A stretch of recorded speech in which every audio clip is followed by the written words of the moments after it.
All right, as simple as possible. Just find a treadmill if you can. You're gonna put your butt up against this part of the treadmill and put your hands on these, because at this point it's gonna be really hard to bend your knee. You can put it at a slight incline, it doesn't matter too much. But either way, you're gonna wanna get your toe as far over your knee as you step as you can. When you start, it doesn't matter, just baby steps. This is all you need to be doing. Little steps.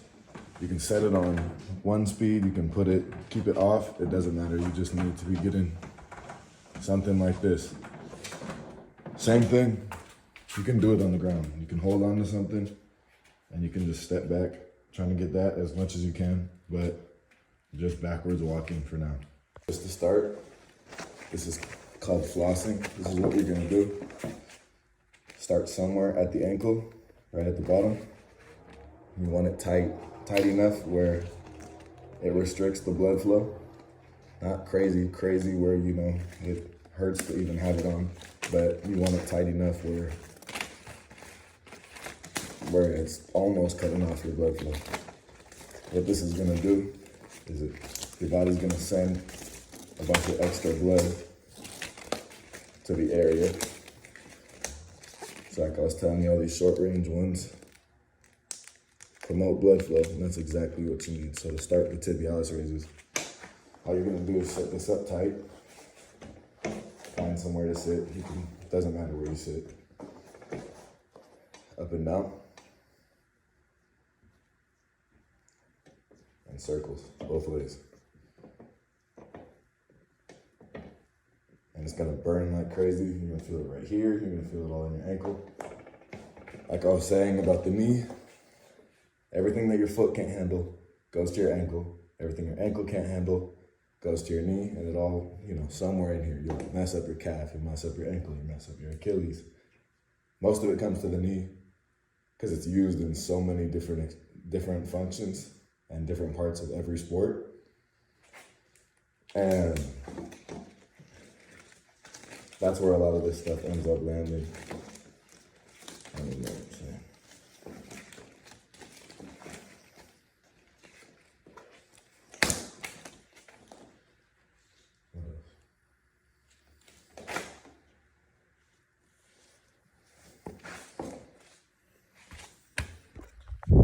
The other way to do tibialis raises, super easy one, super easy to do. Find something to lean against, put your butt on it, straight legs, put your hands on your quads, just like this. You're gonna lift your toes up, just like that. Make it easier, come up closer.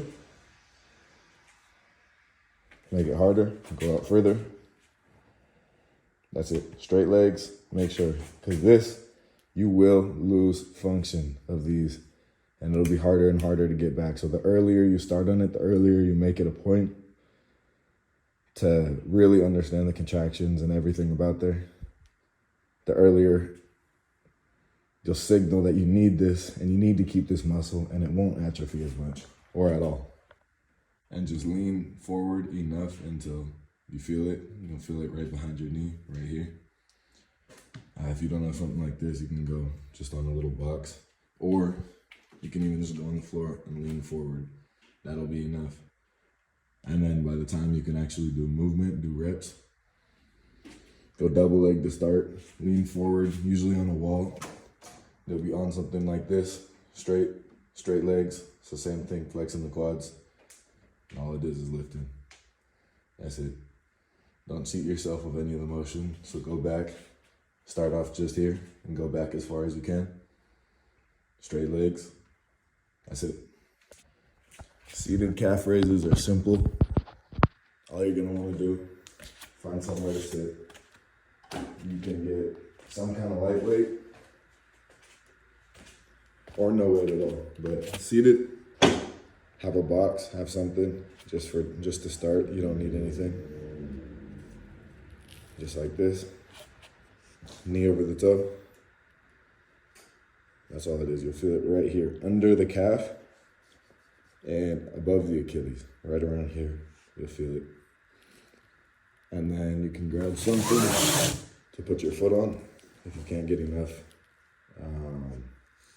space, just like that. To do it standing, all you need to do, get as far bent knee as you can. You can lift the foot up, it doesn't matter too much, but it's gonna be a lot of stress. So go 2 legs, right? Knee over the toe, you see how the knee's not up here, right here. That's it. Hold it up at the top, don't cheat yourself with any of the motion. Single leg stands are pretty self-explanatory. This leg straight, same thing like I was saying. Focus on this. This leg, straighten it as much as you can. Get it as high as you can. That's it. You're just gonna hold it there. Try to keep this back leg has to stay straight. Try to keep this one as straight as possible. When you start to, bend it a little bit, it's not that big of a deal. Single leg stand is mostly for the hip flexor, because this motion is gonna get really hard to do because this is gonna get tight from the lack of movement you're doing, the lack of running, the lack of this, and it's gonna get really weak. So keep those strong. Plus, this is gonna keep your quads activated, and that's, like I'm saying, it's the first thing to atrophy. Mine are still just barely getting back to the same musculature, the same shape, and it's been 4 years since my surgery. Hamstring stretch, find some sort of platform, some sort of thing. Doesn't matter too much, it's just an anchor point to understand where your hands are gonna be. Straight legs, breathe out when you're coming down and just stay in this position like this. And all it's gonna be is bent knees, right? Straighten one leg, hold it. Other leg, hold it. You're gonna get really tight behind the knees if you're not doing something about it. And this will keep everything flowing right. Plus, you're getting all this blood flow to the front of the knee. The back of the knee needs just the same amount of love. It's not this, it's not as affected, but it's still, the whole thing every injury stems from a lack of something somewhere. So there's no need to just be building your hips up, building your knees up, building your ankles. Everything needs to be built up at the same time. Ground up. So you start at the foot, move up to the knee, move up to the hips, the back, whatever you need to get to. Step downs. So find some sort of slanted surface. It's not that big of a deal to have it slanted. It just puts more emphasis on the knee. Since it's a knee injury, it's better to have, it doesn't matter the angle of the slant that much, but you can do it flat-footed as well or up on something. So find some sort of slant if you can. This leg goes out. Use a ton of assistance when you start. Don't try to do this. Give yourself something to anchor onto. Knee in between these 2 toes, big toe and the second toe, right? You don't want to be out here. You don't want to be in here. Just straight over it. And this, you're not falling onto it. You're just touching it. You can go right in front of yourself. It's just about the amount of movement you actually have, right? This, you'll get plenty of quad work just from this. You could stand here and do 100 of these. Recover in 2 hours. You could do it again. And then you can start getting out here when things get better. And then you can start adding height when things get even better. And you're just gonna get a ton more mobility and a ton of blood flow. And it's just an easy knee bulletproofer. To do it on the ground, and how it would look from the side as well, it's just this. The further you go, the harder it is. Don't lean back to do it. Don't break at the hips to do it. Straight up and down, just like that. The hamstring curls, find somewhere to put up a band. You can have somebody hold it, you can hook it under the couch. It doesn't matter too much. Honestly, you can even do it without weight. Just to start, laying down, you could even just hit these. Focus on the contraction of that. This is just a weighted version that'll give you a little bit better stimulus.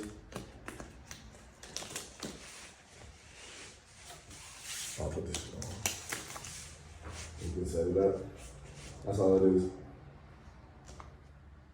Just stimulus. You're just focused on this part. You're getting some work. Bring blood to the area.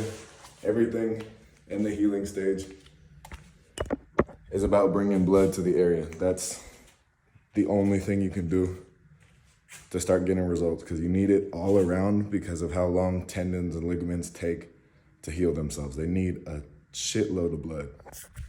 Couch stretch, make it super simple. Find something to set up on. Put a bunch of padding down, pillows, whatever you need, blankets folded up, just something there, because it's gonna be really hard to put your knee down and it sucks. So get your little setup, knee down, it doesn't matter, you just barely have it up, it doesn't matter, you just need a little bit of stretch on that quad. You can be down here like this, whatever it is. Squeeze your butt, you need that cheek contracted, and you're gonna feel it all in here if you take breaks, it doesn't matter, you're just trying to get some stimulus and some stretch there. And it's gonna help, we're pumping all this blood to that area, but we need to be stretching it at the same time, and this is gonna strengthen it as well. It's gonna get strong in that lengthened position, so that when you come back, you're not all tight and everything that's been all tightening up and sitting there, getting a bunch of blood, getting the pump and everything, it's gonna get tight. So you need to lengthen it as well. Just sit there like this, be active with it, take a rest, be active with it, take a rest. It's not that big a deal, you're just trying to get some stimulus to it. For the little hero pose, or quad stretch, or reverse Nordic, whatever you'd like to call it, the name doesn't matter. Put a bunch of padding under your knees. It's gonna be hard on your knees. Everything's gonna be hard on your knees. Put a bunch of pillows up under your butt. You could be up this high, it doesn't matter. Just sit there, just get comfortable in this. These knees could be up under pillows, but be sitting on it. Eventually, slowly but surely, these are gonna get further and easier to get down. And you'll be able to sit on your knees. It'll be tough on your ankles if it's tough on your ankles. Sit up higher, put more pillows under your ankles, anything like that, and just get comfortable in this. Same thing, strengthening and lengthening this. If you want and you have some assistance, have some assistance, but load it up with pillows, make these things comfortable. You're sitting in a long recovery and a bunch of pain. So never work through the pain of anything.